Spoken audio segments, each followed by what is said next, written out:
আমরা এখন আলোচনা করব তিনজন মহান রাইটারকে নিয়ে। একজন হলেন গিয়া দুইজন মহান রাইটার বেসিক্যালি, তারপরে একজনের দৃষ্টিভঙ্গি।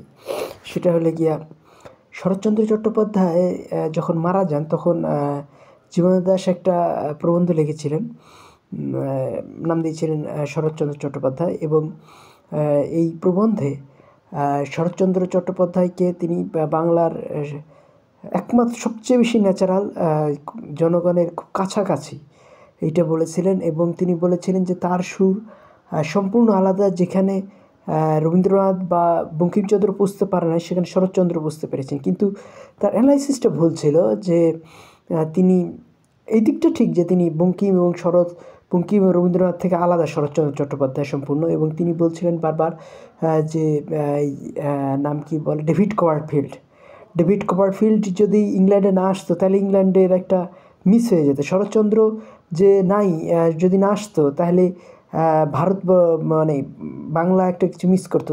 এটা অবশ্যই সঠিক যে ডেভিড কপারফিল্ড চার্লস ডিকেন্সের শ্রেষ্ঠ রচনা, এবং চার্লস ডিকেন্স না থাকলে ইংল্যান্ডে একটা বিরাট ক্ষতি হয়ে যেত। কিন্তু চার্লস ডিকেন্সের উপরে জার্মানির প্রভাব তিনি কখনোই অ্যানালাইসিস করার চেষ্টা করেননি। এবং এই যে জার্মান প্রভাবটা যে শরৎচন্দ্রের উপরে কতখানি পড়েছিল সেটা তিনি অ্যানালাইসিস করার চেষ্টা করেন। তিনি বারবার খালি একটা জিনিস অ্যানালাইসিস করার চেষ্টা করছেন, ব্রিটিশ এবং ফ্রান্স। তো এখানে তিনি এমিল জোলা এবং বালজাক এদের কথাবার্তা বারবার আসছে এই ইস্যুয়ে। কিন্তু শরৎচন্দ্র যখন এই কথাগুলো বলছেন তার 3 মাস পরেই কিন্তু 3 মাস 5 দিন পরে আরেকজন মারা যান, তিনি সর্বভারতীয় সত্তা, তিনি ইকবাল। তো শরৎচন্দ্র আর ইকবালের লেখা অনেক কাছাকাছি, দুজনেই সর্বভারতীয় সত্তা, দুজনেই প্রচণ্ড পপুলার, দুজনেই হৃদয়বাদী। এবং শরৎচন্দ্রের উপরে ইকবালের যে প্রচণ্ড প্রভাব ছিল সেইগুলো কিন্তু তিনি স্বীকার করেননি। এবং আরেকটা জিনিস যে তিনি সত্যেন্দ্রনাথ দত্তকে তিনি ছন্দের কবি বলে তিনি ছোটো করার চেষ্টা করেছেন, যেটা করেছেন নজরুলকেও। কিন্তু শরৎচন্দ্রকে তিনি বড় করার চেষ্টা করেছেন। কিন্তু শরৎচন্দ্র সম্বন্ধে তিনি প্রকৃত তথ্যটা করেন নাই, যে শরৎচন্দ্র এবং নজরুল দুজনেই কিন্তু একই এলাকার, মানে তারা হৃদয়বাদী মানুষ। ব্রিটিশ ফ্রেঞ্চ শিয়ারের বুদ্ধি কিন্তু তাদের মধ্যে ছিল না। তারা দুজনেই ঘুরিয়ে ফিরিয়ে শেষ পর্যন্ত জার্মান দর্শনের বা হৃদয়বাদের প্রতি আকর্ষিত, নজরুল এবং শরৎচন্দ্র চট্টোপাধ্যায়। এবং শরৎচন্দ্রের যে উপন্যাসগুলো তিনি বলেছেন যে অত্যন্ত জনগণের মনের কথা বলে। কিন্তু ঠিক এভাবেই নজরুলও জনগণের মনের কথা বলে। এবং নজরুলকে তিনি যে ছোটো করতে যাচ্ছেন হিসাবে, ছন্দের কবি হিসাবে, এটা কিন্তু পুরোপুরি ভুল। কারণ শুধু ছন্দে না, তার কথার যে হৃদয়বাদের প্রতি স্বীকৃতি, সেই জিনিসটাই কিন্তু এখানে আমাদের বুঝতে হবে যে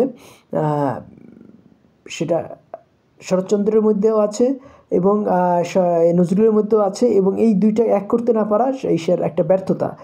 এই নাম কি বলে, জীবনানন্দ দাশের ব্যর্থতা। তো জীবনানন্দ দাশের যে ব্যর্থতা, সেটার পিছনে আরও একটা কারণ আছে। সেখানে কিন্তু প্রমোদ চৌধুরীর একটা উক্তি এখানে দিয়েছিলেন, যে প্রমোদ চৌধুরী বলতেছেন যে শরৎচন্দ্রের লেখার মধ্যে দর্শন কোথায়। তো এই যে একটা কথা, এইটা আসলে শরৎচন্দ্রকে ছোটো করে কথা বলা।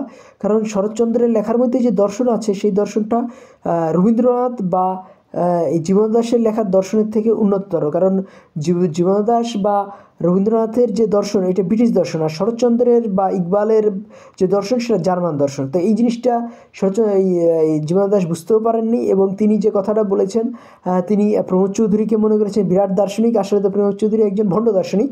কারণ রবীন্দ্রনাথের কথাগুলোই তিনি একটু ঘুরিয়ে পিছিয়ে লেখার চেষ্টা করেছেন। এবং আপনারা যদি খেয়াল করেন তাহলে বারবারই দেখবেন যে এই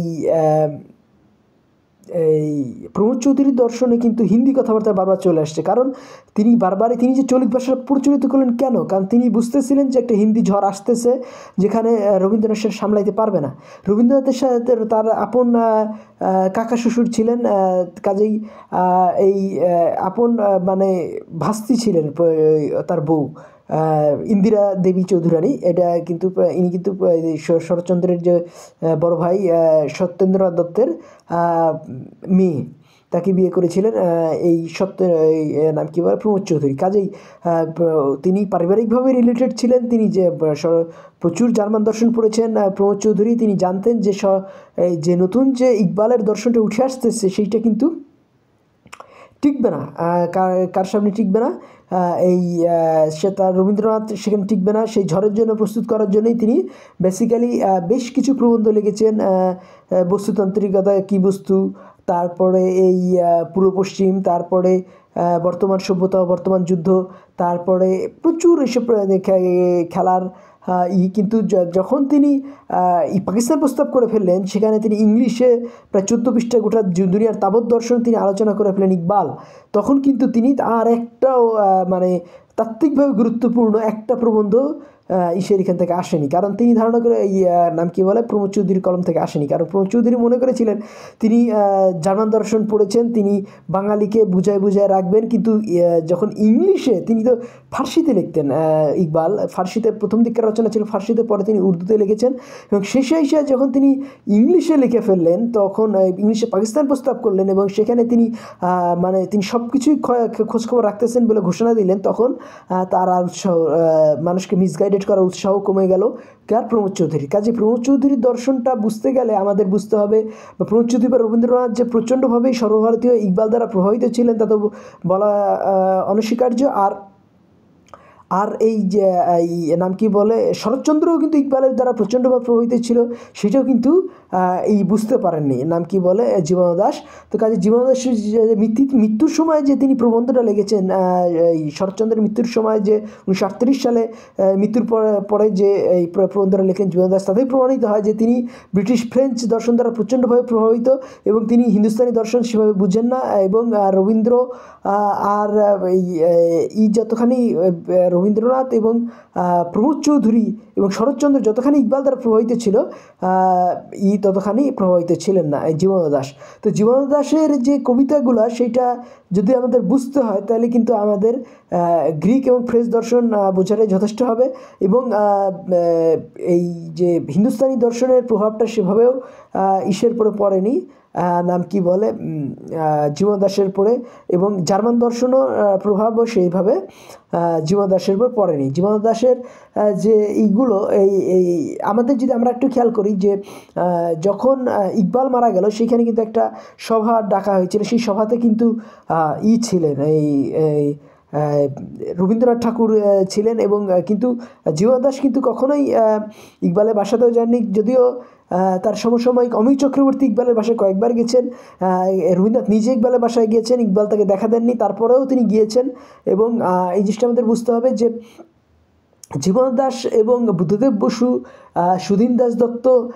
সুধীন্দ্রনাথ দত্ত, তারপরে এই যত পরবর্তীতে আরও আছে বিষ্ণু দে, তারপরে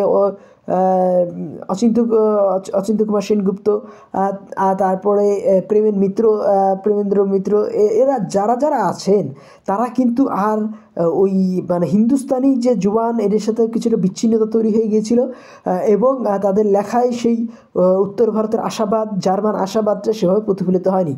কিন্তু এখন যদি আমরা ওই মানে সেই জিনিসটা যদি বুঝতে পারি যে শরৎচন্দ্রকে বুঝতে কী ধরনের ভুল করেছিলেন জীবনানন্দ দাশ, তাহলে কিন্তু আমরা নতুন করে আবার জার্মান দর্শনকে বুঝতে শুরু করব, হিন্দুস্তানি দর্শনকে বুঝতে শুরু করব। তখন কি বাঙালি হিন্দুস্তানির থেকে যে বেশি সুইসাইড করে, বাঙালি যে নেতৃত্ব নিতে পারতেছে না হিন্দুস্তানির সাথে, সেই বাধাগুলো আমরা অতিক্রম করতে পারবো। তখন কি হবে যে বাঙালিও সায়েন্সে নোবেল প্রাইজ পাবে এবং বাঙালিও তখন নাম কি বলে সুইসাইড রেটও কমে যাবে, বাঙালির মধ্যে জার্মান আশাবাদ, হিন্দুস্তানি আশাবাদ আসবে। আমার কথাগুলি ভালো লাগলে আমার চ্যানেল সাবস্ক্রাইব করুন, লাইক বাটন ক্লিক করুন। ধন্যবাদ।